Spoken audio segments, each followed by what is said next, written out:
Hi, I'm Selena, and today I'm going to be giving you some book recommendations for books that I think are very whimsical. So I love whimsical books. I think that there's just something about a book with whimsy in it and whimsical like vibes or magic or a world that just really draws me in and is one of the things that I love most in a book. And I figured there must be more people out there who really like that too. And so if you're looking for books that did that for me and gave me that feeling, maybe you should check some of these out. Whimsy is really hard to define, I'm finding. So I looked up like a definition of it, and it was basically something, I don't know, like it was a quaint and special vibe to a book that is often funny, but it is really one of those things that you know when you see it. I personally feel like it's like the sparkle emoji. There's just like something a little sparkly about whimsical books, and I wanted to give you some of those that did that for me. This is only some of the books that I have read that have this vibe, so I'm sure I will read more, and I'm sure I will make another recommendations video down the line when I have more to talk about. But for now, I have 9 books to talk about, so let's just get started. So first, I just wanted to mention really quickly classic fairy tales. I think that fairy tales always have this sort of whimsy and are like kind of a lot of times the authors of this whimsy, or folk tales. And the 2 that I was just going to recommend are The Little Mermaid and Other Hans Christian Andersen Fairy Tales and Beauty and the Beast by Gabrielle Suzanne Barbeau de Villeneuve, I think. Starting with Hans Christian Andersen, I think that his stories are very whimsical and magical in how he tells them, but he also has a lot of emotion packed into them. Some are a little less whimsical, like specifically Little Match Girl, I feel like is less whimsical, but The Little Mermaid, although it is very tragic, and it is also a perfect mix of tragedy and whimsy. Thumbelina, I think, is very whimsical. The Snow Queen, different fairy tales like that, I think, have a lot of whimsy to them, even though Hans Christian Andersen does a really good job at grounding them in realistic emotions and realistic troubles. And then Beauty and the Beast is similar. A lot of fairy tales, I mean all fairy tales, I think, are about some social realistic issue, and Beauty and the Beast is definitely supposed to be about women who were married off to older or just men they wouldn't have married for themselves. And this fairy tale really tries to comfort those women and say, you know, sometimes it's not about looks, and sometimes this marriage can end up being something you like. And I don't know about that. Like that, you know, that's kind of a sketchy origin, but it is grounded in that realist issue, a very real issue at the time. And it uses fairy tale, whimsy, magical things to explore that idea. And I think that Beauty and the Beast is a very good example of that. And it has this big enchanted castle and fairies and curses. And so I recommend it. I do think that Hans Christian Andersen is probably more whimsical, but they both do have whimsy and a side of emotions and realism. On to a recommendation that is much less grounded in reality. I'm going to recommend the Alice books, Alice's Adventures in Wonderland and Through the Looking Glass. So these are very much whimsical and nonsensical, so it's humorous, but the whimsy and the whimsical world that it shows you does also not make sense. Like, it's not necessarily magical in a way that's logical. It's mostly different from our world because of how nonsensical it is. And I still get the feeling of whimsy from it, so I'm going to recommend it, but I'm sure you know about this recommendation. I'm also going to recommend, if you like the idea of Alice, but it's a little bit not grounded in reality enough for you, then I would recommend Heartless by Marissa Meyer, because Marissa Meyer does a really good job at maintaining the nonsense and the whimsy of this world while giving it a little bit more grounding. And she tells you the story of the Queen of Hearts and how she came to be. The world is really fleshed out. It still has those fantasy, fantastical elements, but it is a lot more fleshed out, and it has some similarities to Victorian England. And so I do think that she manages to keep the heart of the story, the nonsensical heart, while also talking about some of the issues that Lewis Carroll himself cared about. He did not like Victorian culture, especially around children, and I do think that Heartless maintains some of that spirit in it. It just grounds the world of Wonderland in a bit more logic than in the books do. It explains a little bit more. And I know that you could think that's not the point of Alice, but I actually really liked how that was done, so I would recommend it. Next, we have one of the series that inspired this video, and that is the Nevermoor series. This book is the second book in the series, Wondersmith. I also have the third book over on my TBR, and then I'm getting the first book sent to me. So Yeah, this book is so whimsical. It is so good too. It's about this girl named Morrigan who, on her 11th birthday, I think, is destined to die. And so on her destined death day, she gets whisked away by this man called Jupiter North, who agrees to be her mentor as she enters the trials that will hopefully one day allow her to be in the wondrous society of Nevermoor. So Nevermoor is this very magical city. This whole world it's technically a high fantasy. This whole world has magic, but Nevermoor has more of it. It's not regulated in Nevermoor as much. And so you have this Hotel Deucalion where the rooms sort of make themselves and appease the people who stay in them. You have this chandelier that is constantly remaking itself when the time is right. And you have a bunch of children with different powers or different talents. We have a dragon rider that Morgan makes friends with. And the whole atmosphere, the way this book is told, the magic of this book, it all feels very, very whimsical, and that is one of the things I love most about this book. And like in most of these cases, just having the whimsy doesn't negate the emotional qualities of this book or the great plot or anything else. There's no trade-off for that, like I think there sometimes is in Alice's Adventures in Wonderland. This is just a very magical book. I mean, just the way that Halloween and Christmas are done is very much, it gives a lot of life to the holidays. These books feel a lot like a certain series that I don't like to talk about, but Harry Potter. And it is because they accomplish the same amount of whimsy that Harry Potter does. And if you would like to read something like Harry Potter, but you're not pleased, like I'm not, with the things that J.K. Rowling has done and said, and has been saying and doing for a long time, I think Wondersmith can scratch that same itch because it does have whimsy and wonder on every page. And this is a very soft magic system. It allows for that, and it allows for a ton of whimsy without sacrificing, complex plots, great characters. I think that it's just the perfect balance, and it's one of the books on this list that I think accomplishes whimsy and wonder the best. The next book that I think is pretty whimsical in a slightly different way than Nevermoor is Spinning Silver. This is more whimsical in the fairy tale way. I'm seeing that there's a pattern among these books. There's more whimsical books in terms of fairy tale whimsy, which has kind of magic cropping up out of nowhere. It can be a little bit more serious. Magic is a little bit more beautiful or lyrical. And then there's other books that lean into the more funny aspect of whimsical, like Alice's Adventures in Wonderland and Nevermoor.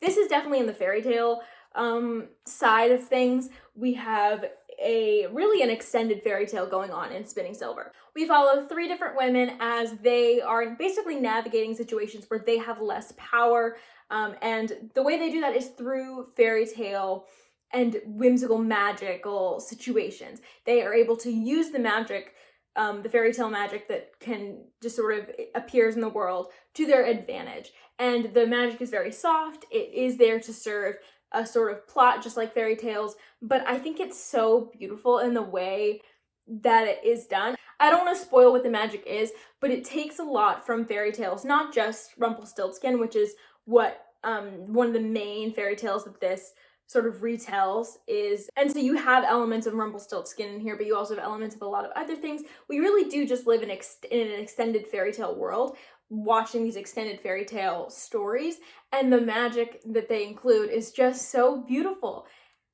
I love it. But I'm trying to think of an example that is not spoilery.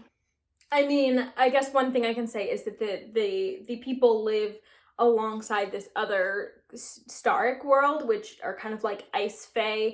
And so there's ways into the Staric world through different portals or just with a Staric. And so the way that world intrudes on this world, I think was very whimsical and beautiful and so fun. The magic in this book just really worked for me and really appealed to me, and it just scratched every itch. It's exactly how I like my whimsical magic to be done. Back to a more funny whimsy, I think The House in the Cerulean Sea is pretty whimsical, and it's not necessarily because the magic is super prominent in this book. It's just that the way that the magic is discussed with these characters, I think, has an element of whimsy to it. It's not nonsensical enough to be a nonsensical whimsy, but there's things that are just appealing in a sort of funny way, a quaint, funny way. You basically follow this social worker for magical children who goes to this orphanage where he is going to evaluate the children, how they're doing, and how the caretaker is doing.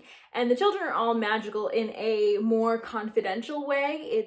They're kind of a high priority case because the children seem to be a little bit more volatile. I mean, we have a little girl who's a gnome. We have sprites in this world who have powers over nature. We have a baby wyvern. We have a little blob that is amorphous.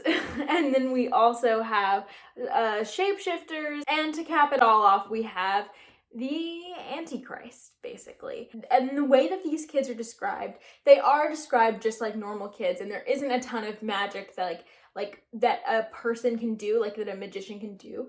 But just the existence of these kids in themselves, I think, constitutes a little bit of whimsy because of the way it's discussed, the way that it is just a part of the world and is told in kind of a funny, kind of ironic way almost. This book is definitely one that has fun with itself. I think similar to Nevermoor and the Alice books, it has that same vibe. I don't know if this totally fits, but I think it does, so let me know if you guys agree with that. And the next couple I don't have a copy of with me here at my school apartment, but one of them I think is The Prince and the Dressmaker by Jen Wang. So this is a graphic novel, and it's definitely told in a very fairy tale-esque style, but there's technically no magic in it.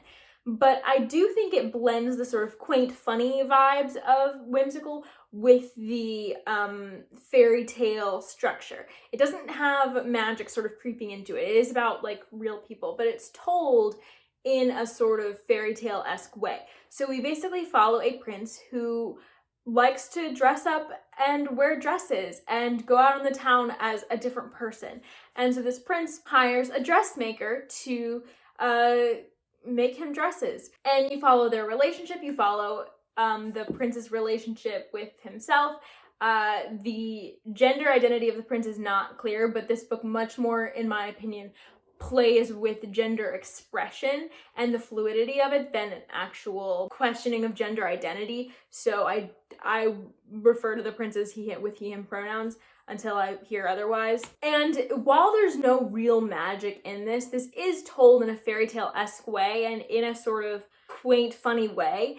And I think that that constitutes as whimsy. I think that once you read it, you really just feel the same feelings as you do with a lot of these books. Not quite the same as like Spinning Silver level, because that has such whimsical magic in it. But this book, this graphic novel, I think with the art style and with the content does capture whimsy in its own way. The next couple are much more on the magical side of whimsy.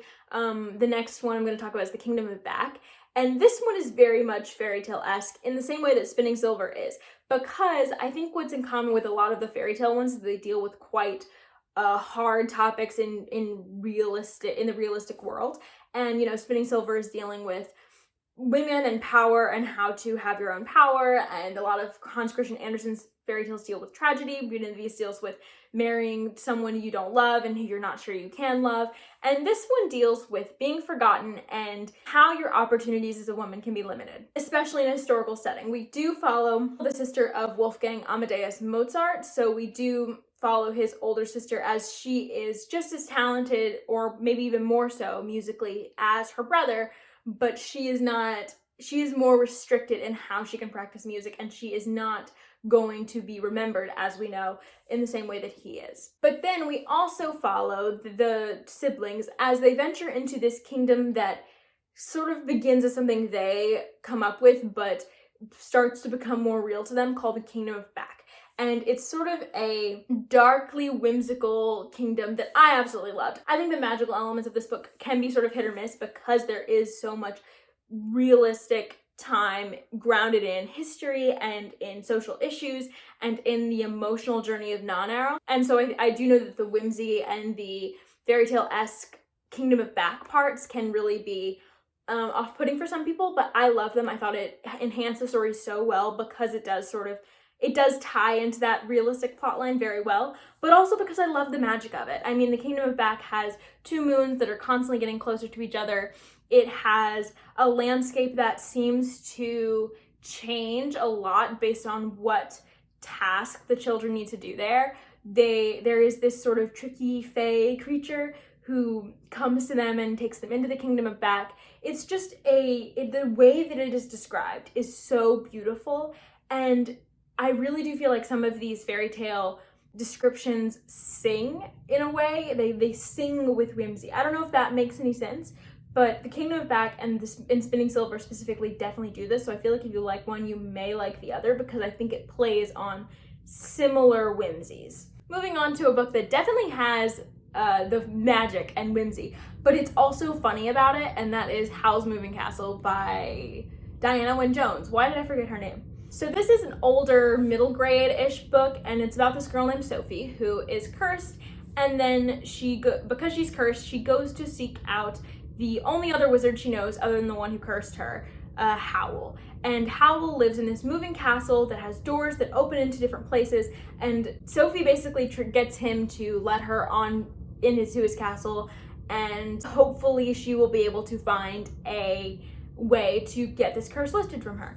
And so there's lots of whimsy and magic, and it's very funny. We have a fire demon that is living in the grate of the moving castle, and he's very annoyed by everything, including Howl. Howl is a magician, which means he can do a lot of the soft magic that is in this world, and he does a lot of it. The moving castle itself is a very whimsical setting because it really does open in on lots of different parts of the world, even different worlds sometimes. And magic, although it is somewhat feared in this world, it is also accepted as something somewhat normal, not super normal so that the whimsy is gone, but it's just understood enough and not understood enough to have that balance of whimsy. And I think that following Sophie, a non-magical person, exposes you more to the whimsy of the world. I think that this is a very common tactic with books that want to achieve that whimsy. You have someone who doesn't understand the world as much as someone else in the world.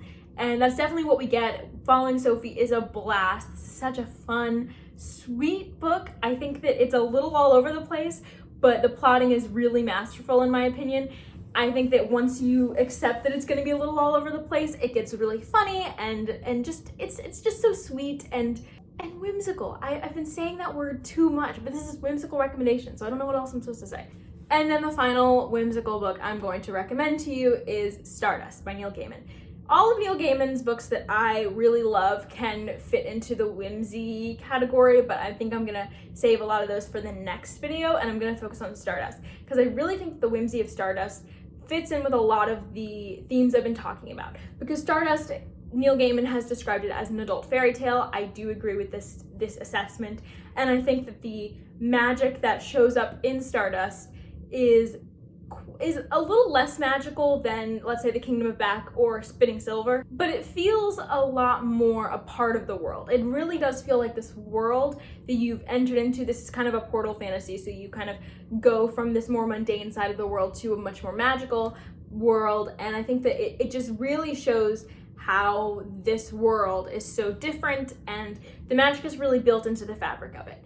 And I think that just hearing the synopsis can give you a little bit of those vibes. We basically follow a man who lives on the town of Wall, which is kind of on the border of the land of Fairy, and he sees a star fall into Fairy. And his beloved tells him that she will marry him if he can go and get the star. And so he sets off to go get the star, but he's not the only one, and things are not as they seem. This book has a flying ship, it has fae creatures, it has witches, and a falling star that is not what you were thinking. And I just think that this book is so beautiful, beautifully plotted. The magic is so wonderful, and it's one of those books where everything is happening for a reason, and I don't even know how to describe it without using the word whimsical, but it just has so much fairy tale-esque adventure to it, and Neil Gaiman always has fun with how he writes his books, I feel like, when he writes in this style. And I feel like this book, the writing just shows you how much fun Neil Gaiman was having with this book, because I do think it is very fairy tale-esque, very whimsical, very funny, very sweet, very masterfully written. I can't recommend it enough to you. I think that this is an adult book, by the way. Like, a lot of people think it's middle grade. It's not middle grade. If you're looking for a fairy tale that is truly an adult fairy tale and is a little bit more mature but still maintains that childlike wonder and just ages it up a little bit, then this is the book for you, because it is so good. I love it so much. So that was my whimsical book recommendations. I hope that this helps someone who has similar reading tastes to me. Let me know what the most whimsical books you've read are, because I need to check them out. I love whimsical books. As you can see, I made a whole video about it. So please let me know in the comments some of your favorites and can expand my TBR further. Thank you for watching this video, and I will see you next time. Bye.